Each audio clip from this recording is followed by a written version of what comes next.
pura-pura atau tetap saudara. Biarkan orang lain kampung, dan orang tak bisa pulau Tuhan sayangi. Biarkan orang lain bahasa, dan orang lain agama, takut satu.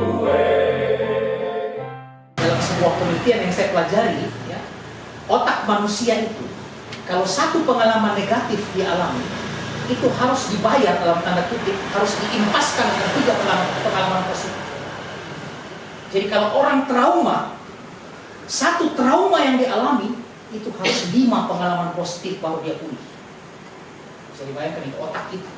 Jadi otak manusia itu lebih suka menyerap yang negatif daripada yang positif. Makanya cenderung kita biasanya melihat sisi negatif daripada yang positif. Karena otak kita memang seperti itu, salah satu karakter. Kata mempertimbangkan dalam teks Yunani itu disebut entimetentos, dari kata dasar entumeomai, yang artinya merenungkan, mempertimbangkan, merefleksikan, berpikir mendalam. Jadi tidak gegabah ini, mempertimbangkan ini. Dia timbang matang-matang. Dalam perspektif spiritualitas yang saya pelajari, kata entumeomai ini setara maknanya dengan bahasa Latin discernere, yang artinya, ya, dalam bahasa ini disebut discernment, ya. Artinya membedakan, bahkan ada namanya discernment of spirit, membedakan roh. Kita harus tahu mana roh baik, mana roh jahat. Itu ada ilmunya, ada cara mempelajarinya. Membedakan, mencermati, meneliti dengan seksama objek atau realitas yang tertentu dibandingkan dengan yang lain. Bapak-bapak, pasti kita semua pernah menghadapi situasi menghadapi pilihan kita untuk mengambil keputusan. Pertanyaan saya lagi, kalau bapak-bapak atau saudara-saudara sedang berhadapan dengan pilihan untuk mengambil keputusan, apa yang saudara lakukan? Apa yang bapak lakukan sebelum mengambil keputusan? Ya, minta petunjuk Tuhan. Oke, terima kasih. Baik. Ada lagi? Sebagai suami, sebagai kepala keluarga, sebagai pekerja, sebagai presbiter, sebagai bapak, ya, ngurus PKB, apapun lah kita. Ketika kita diperhadapkan pada pilihan untuk ambil keputusan, tadi dikatakan bergumul dalam Tuhan, ya Pak? Ya. Ada lagi? Ya, kita pertimbangan istri, benar. Ya. Kan kita dalam rumah tangga begitu kan? Masa kita mau sendiri, ya? Apa kau di istri itu apa? Saya aja mengambil keputusan, kan tidak. Sama-sama minta pertimbangan. Paling tidak dua itu, ada pasti yang lain. Nah, saya ingin menyampaikan bahwa dalam salah satu model spiritualitas ketika kita diperhadapkan dengan pilihan untuk mengambil keputusan, Ignatius Loyola mengatakan ada 4 tahap sebelum kita ambil keputusan. Tahap pertama itu pikiran, pakai otak, berpikir. Tapi tidak sampai situ. Gunakan hati, pakai perasaan. Pikiran, perasaan. Tapi belum selesai. Ada nilai yang harus kita tentukan, yang menjadi pedoman hidup kita. Waktu. Pikiran, perasaan, nilai, waktu. Sebelum ambil keputusan. Kalau PKB menyusun program, saya nggak tahu apakah bisa pakai ini juga. Temanya apa ya? Mau jemaat bagaimana modelnya? Ikut tema.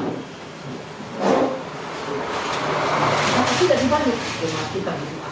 Mari kita berkumpul dalam doa supaya Roh Tuhan kasih inspirasi bagi kita. Pertama, pikiran. Sebelum mengambil keputusan, pikiran harus kita utamakan. Himpun informasi.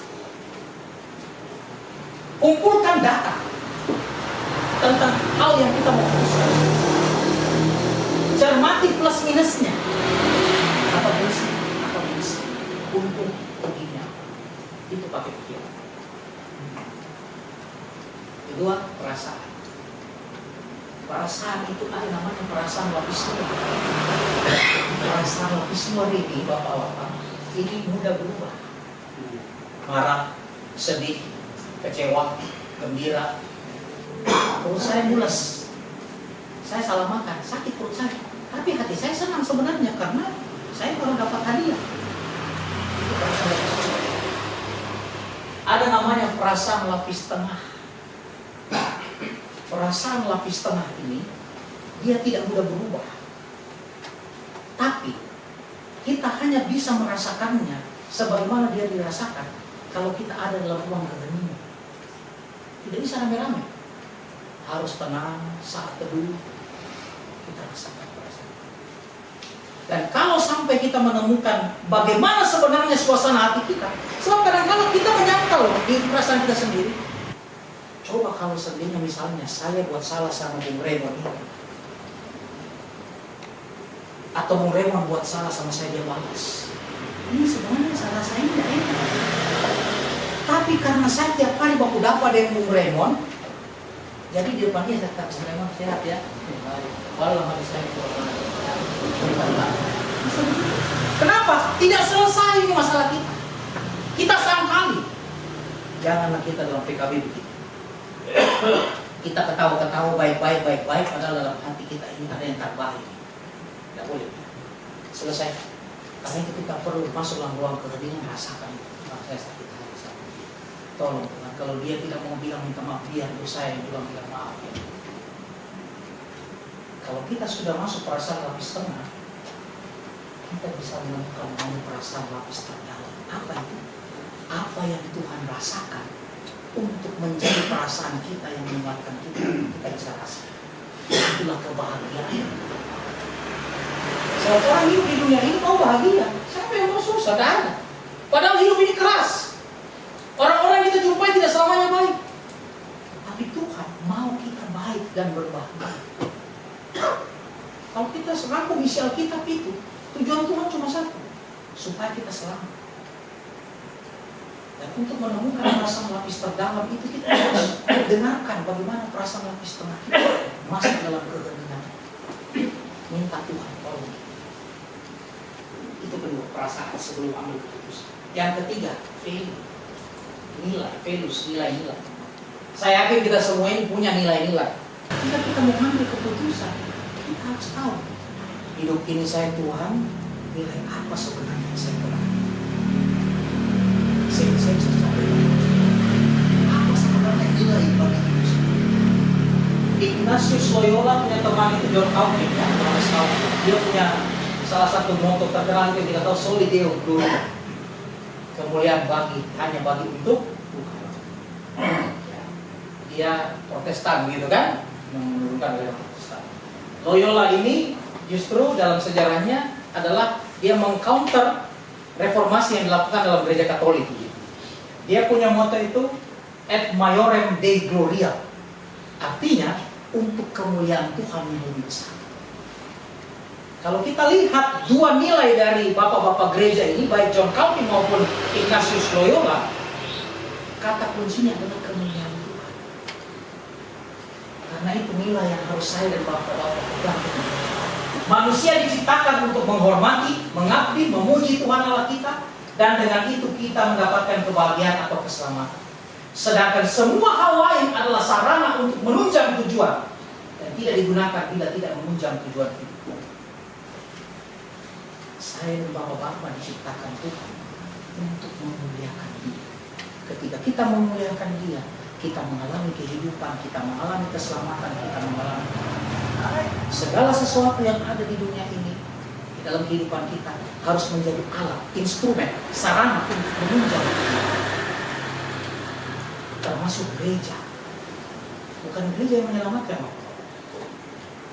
sehingga gereja harus sadar bahwa gereja, persekutuan itu adalah sarana yang harus digunakan untuk mencapai tujuan. Apa tujuannya? Memuliakan Tuhan dan membuat manusia menjadi selamat di dalam Tuhan, menikmati keselamatan dan merasakan kebahagiaan karena ikut Yesus. Jadi kalau ada di antara anggota jemaat kita yang sudah mulai sakit hatinya, tugas kita, kenapa dia mundur? Kenapa dia marah? Kenapa dia sedih? Jangan sampai saya pendeta sudah bikin salah. Apa ada itu? Berarti harus ada yang kasih tahu saya. Harus ada yang mengingatkan dan seterusnya. Jadi itu nilai yang harus kita pegang. Kepikiran, perasaan, nilai. Yang berikut yang keempat sebelum mengambil keputusan. Wah. Jadi kalau kita mengambil keputusan kita harus pikir, ini dampaknya jangka pendek, jangka panjang. Ini masih ada waktu pendek atau panjang, atau sudah tidak ada waktu. Lalu, apakah ini adalah bagian dari kesempatan kairos yang Tuhan berikan, momentum yang Tuhan ciptakan, supaya saya ambil, sebab tidak selamanya terulang. Nah, itu kita harus gumuli dalam hidup. Jadi, kita tahu ada kronos, ada kairos, ada kesempatan, ada momentum. Tapi semua harus kita sadari ada dalam anugerah Tuhan, ada dalam kuasa Tuhan. Jadi kalau kita mau mengambil keputusan, kita harus ingat baik-baik bagaimana kita memikirkannya matang-matang, bagaimana kemudian kita rasakan di hati kita, bagaimana kemudian nilainya, apakah dia memuliakan Tuhan atau tidak, dan bagaimana kemudian waktunya, supaya tidak salah kita mengambil keputusan. Ketulusan itu tidak perlu dibuktikan dengan kata-kata, tapi lakukan. Itu akan lebih berdampak. Cuma saya di Solo dulu, tukang sayur ada, tukang parkir ada. Dia bukan tukang parkir atau tukang kayu, tukang sayur biasa. Dia beriman kepada Tuhan, dia setia dalam Kristus, dia punya pengalaman spiritual yang luar biasa. Dan bapak-bapak, kalau kita baca Injil, selain Yusuf itu tidak berkata-kata satu kata-kata pun, cerita tentang dia juga singkat. Usianya itu tidak lama. Keempat Injil tidak memberi banyak kesaksian. Namun dari Yusuf kita belajar bahwa kisah hidup jauh lebih penting daripada akhir hidup. Kisah hidup tidak perlu banyak bicara, tapi mereka bersedia melakukan kehendak Tuhan dengan setia dan menjadi anugerah bagi keluarga dan diri. Kita tidak tahu sampai berapa usia kita. Kita bisa usahakan kesehatan dengan berolahraga, makan yang sehat, pikiran harus sehat, hati juga harus sehat, supaya umur panjang dan berbahagia. Itu yang kita usahakan. Tapi sampai berapa usia kita tidak tahu. Maka itu bukan urusan kita. Menjadi urusan kita bagaimana kita menikmati dan menjalani hidup kita baik-baik. Maka janganlah hanya menjadi pribadi biasa, tapi jadilah bapak-bapak luar biasa karena pengalaman hidup bersama. Orang mungkin lihat kita, siapa sih biasa? Tidak usah saya kepala kalau orang bilang begitu. Tapi kita dengan Tuhan membuat kita luar biasa.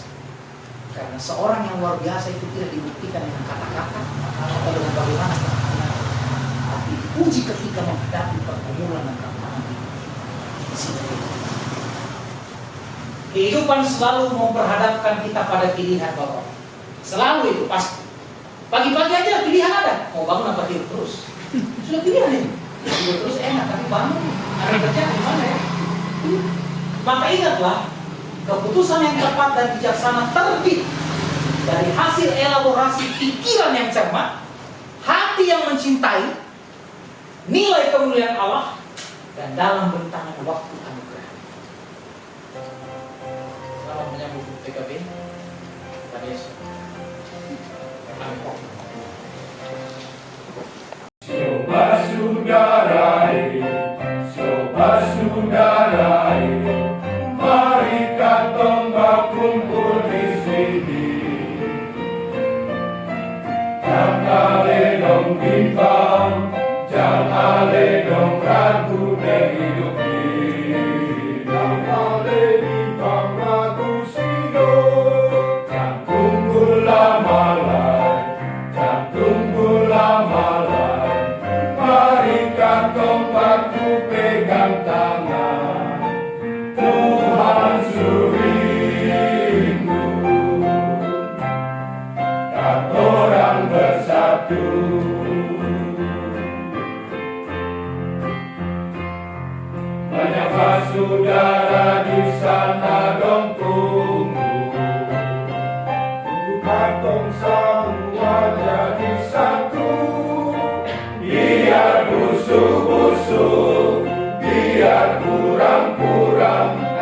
tetap saudara.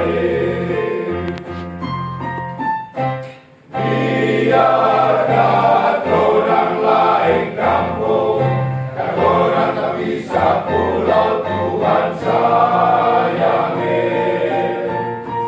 Biar kata orang lain bahasa, kata orang lain agama, kata sadue.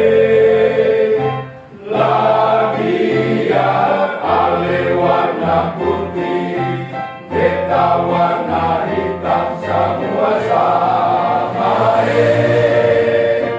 Puji dan syukur bagi Tuhan, Kau satukan kami di